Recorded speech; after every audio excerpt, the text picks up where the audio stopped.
সুন্দরভাবে চলতেছে, কোনো সমস্যা নাই।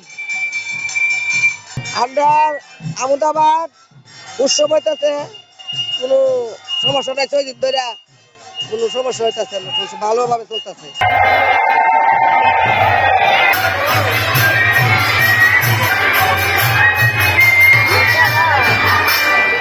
উৎসব চলছে, সেটা হচ্ছে আহমেদাবাদ পবিত্র গীতা জয়ন্তী উৎসব।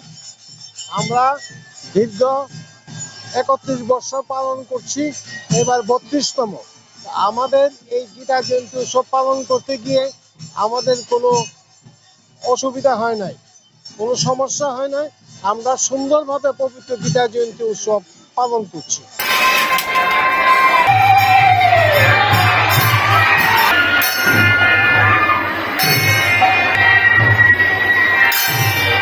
আমরা উৎসব 32 বছর ধরে করতেছি, এখানে কোনো বিশৃঙ্খলা হয়েছে না, আর আশা করি হবে না। হিন্দু মুসলমান মিলে এটা করতেছি, কোনো সমস্যা নাই।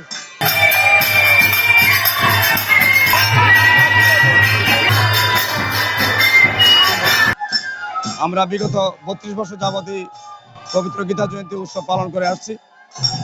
আমাদের গ্রামে এই পর্যন্ত কোনো এরকম আমাদের হিন্দু মুসলিমের মধ্যে, হিন্দু পরিবারের মধ্যে আমাদের কোনো ঘটনা ঘটে নাই। আমরা শান্তি শৃঙ্খলাভাবে আমরা এই অনুষ্ঠানটা করে আসছি।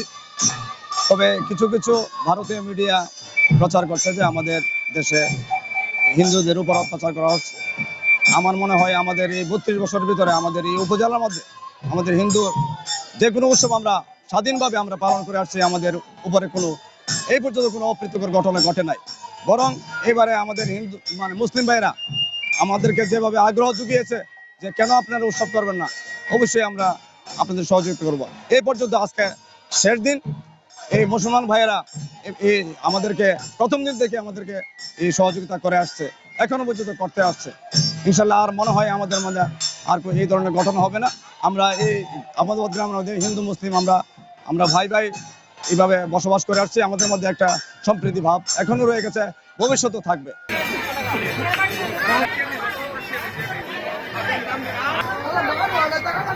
মূলত বাংলাদেশে, আমরা জন্মগতভাবে বাংলাদেশে যার যার ধর্ম পালন করি। হিন্দুদের ধর্ম হিন্দুরা পালন করে, আমরা মুসলিমরা মুসলিমের ধর্ম পালন করি। এতে করে কোনো বাধা নাই, কোনো দ্বিধাদ্বন্দ্ব নাই।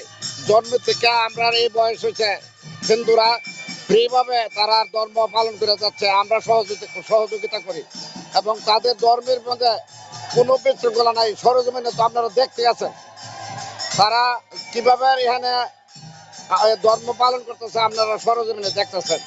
সেখানে কোনো বাধা নেই। আমাদের পক্ষ থেকে আমরা যতটুকু সহযোগিতা করণ লাগে আমরা তাদেরকে সহযোগিতা করি।